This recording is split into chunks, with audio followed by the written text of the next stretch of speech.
अस्सलाम वालेकुम नाज़रीन, मैं हूं डॉक्टर नदीम और मैं आपको अपने चैनल पर खुशामदीद कहता हूं और उम्मीद है नाज़रीन कि आप सब खैरियत से होंगे। आज जिस मर्ज़ के बारे में मैं आपको बताना चाहता हूं वो है अस्थमा, जिसको दमे का मर्ज़ भी कहते हैं और सांस का मसला या सांस का मर्ज़ भी कहते हैं। ये क्यों होता है और ये कब होता है और इसका इलाज क्या है, तो इस वीडियो में मैं आपको इस मर्ज़ के बारे में तफसील से बताऊंगा। तो नाज़रीन, सबसे पहली बात तो ये है कि सांस का मर्ज़ हमें क्यों पैदा होता है।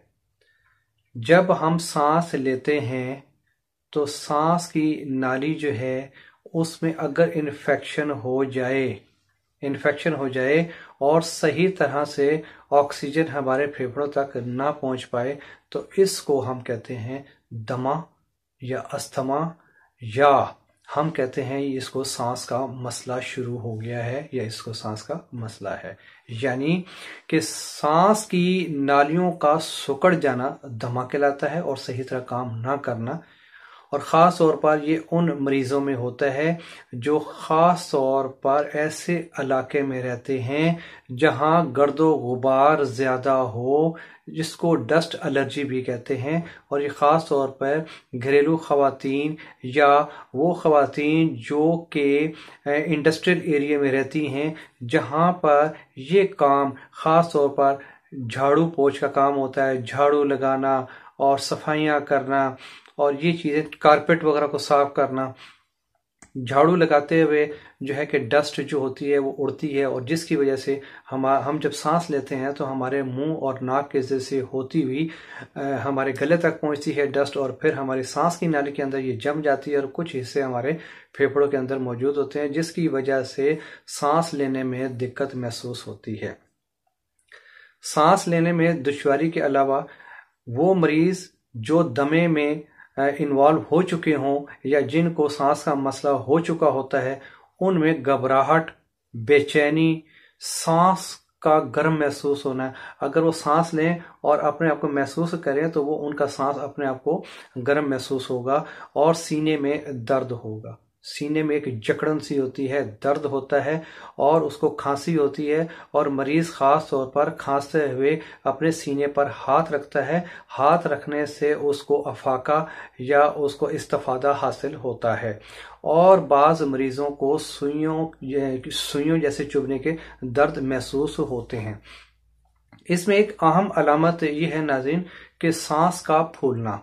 ये सांस क्यों फूलता है कि जब हमारे अंदर ऑक्सीजन मुकम्मल तौर पर फेफड़ों को नहीं मिलेगी तो वो एक्सटेंड नहीं होते।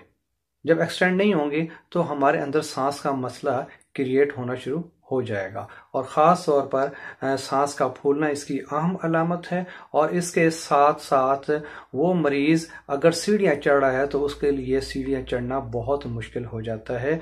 वो हर 2-3 सीढ़ियाँ, 4 सीढ़ियों के बाद रुकता है, बैठता है और फिर चढ़ता है और फिर उसका सांस ऐसे होता है कि जैसे उसका दिल बाहर निकल जाएगा और उसको सांस लेने में काफ़ी दुश्वारी होती है।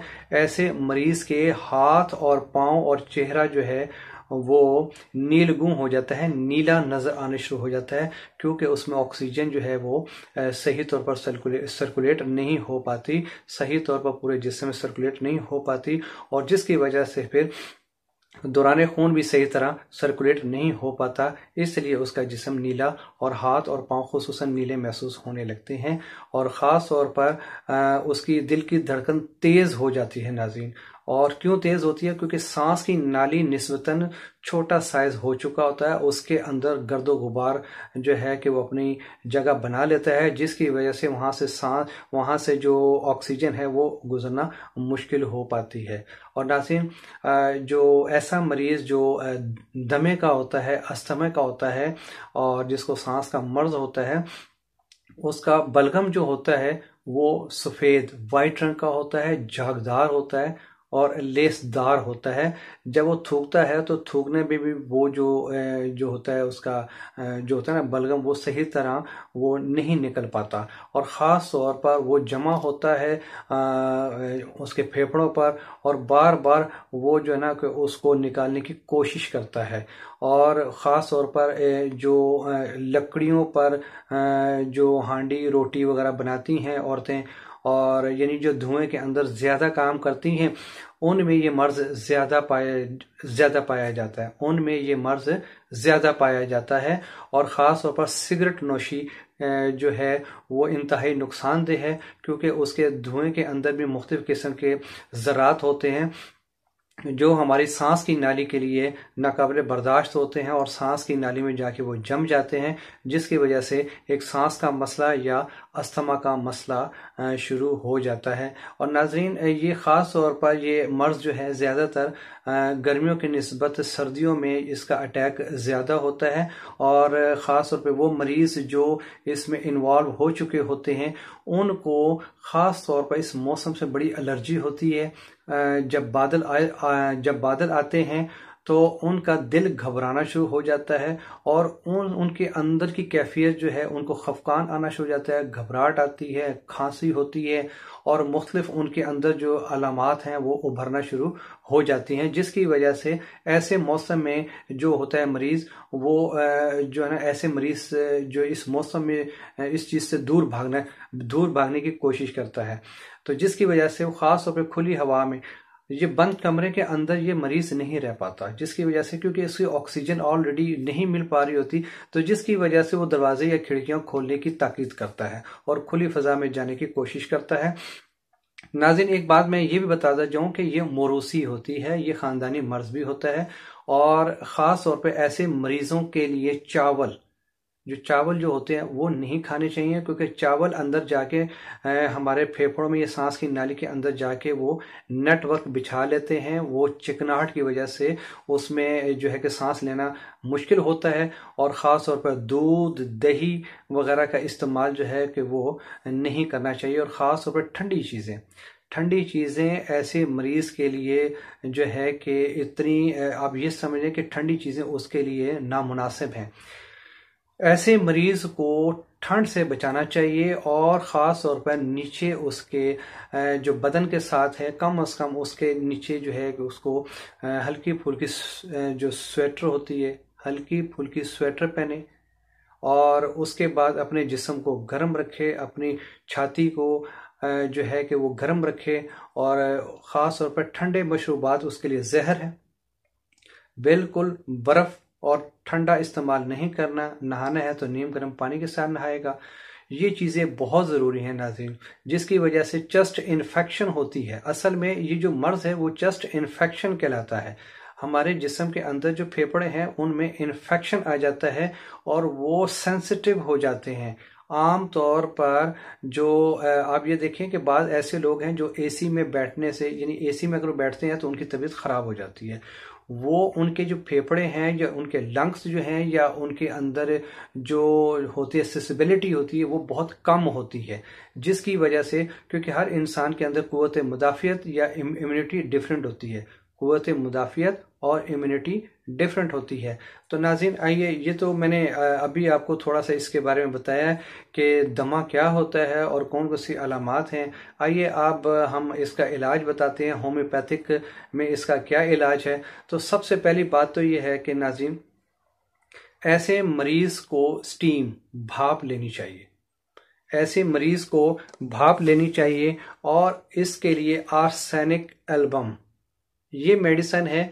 जब आप स्टीम लें और स्टीम लेने के साथ साथ इसके 10 ड्रॉप्स उस स्टीम में डाल लें और उसकी आप स्टीम लें, इंशाल्लाह ताला इससे बड़ा अफाका होगा। अंदर जितने भी इसके अंदर जो सुकड़न है नाली के अंदर, जो अंदर उसके जज़ब हुई चीज़ें होती हैं या इन्फेक्टेड चीज़ें होती हैं या इन्फेक्शन होगा, ये ड्रॉप्स जब आप डालेंगे और उसके बाद इसकी आप जब स्टीम लेंगे तो इंशाल्लाह ताला आपको बहुत अफाका होगा इंशाल्लाह।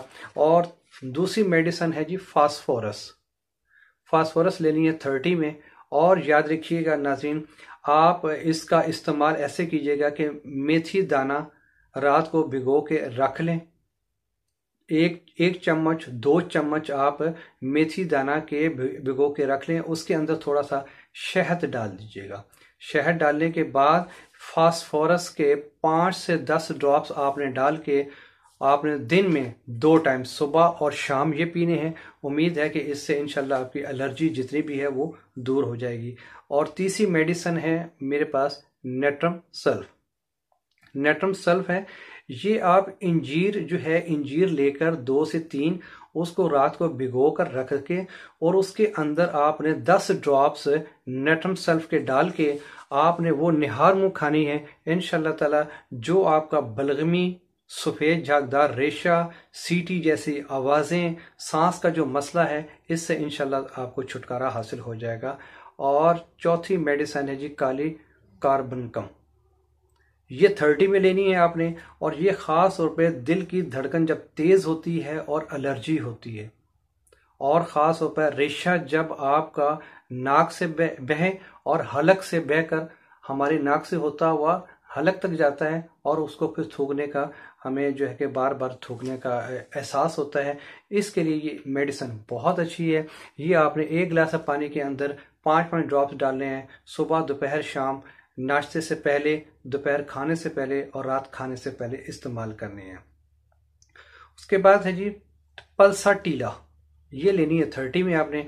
और ये ख़ास तौर पे औरतों की मेडिसिन हैं। ख़ास तौर पे वो औरतें जिनको डस्ट एलर्जी है और ख़ास तौर पे झाड़ू देने से या डस्ट से उनको छींकें आती हैं, उनका गला ख़राब होता है, उनको बुखार हो जाता है, उनके लिए ये बेहद मेडिसिन बहुत अच्छी है। और ख़ास तौर पर ये दमे के मरीज़ के लिए बहुत अच्छे इफेक्टिव मेडिसिन है।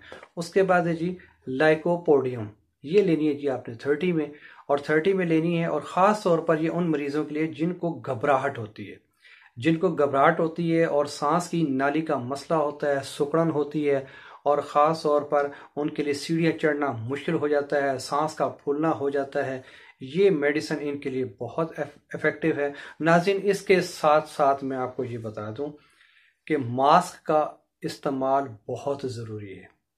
आजकल वैसे भी जो एक वायरल इन्फेक्शन आया हुआ है, हमारे पूरे मुल्क को, पूरी दुनिया को अपनी लपेट में रखा हुआ है, उसके लिए ज़रूरी है कि कोविड-19 के बचाव के लिए भी मास्क का इस्तेमाल ज़रूरी है। और हमारे दमे के लिए, सांस के मर्ज़ के लिए और ख़ास तौर पे अस्थमा के लिए ये मास्क का पहनना बहुत ज़रूरी है नाज़रीन।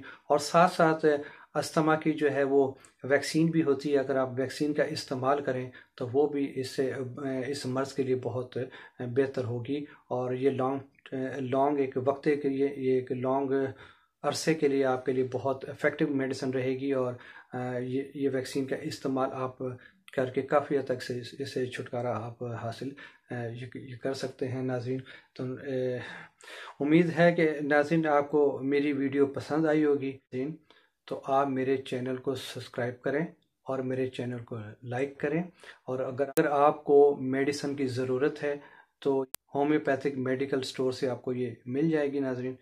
और आप को अगर इस चीज़ की ज़रूरत है मेडिसिन की, तो आप मुझसे व्हाट्सएप पे रब्ता ये कर सकते हैं और आपको मैं मेडिसिन ये भिजवा सकता हूँ।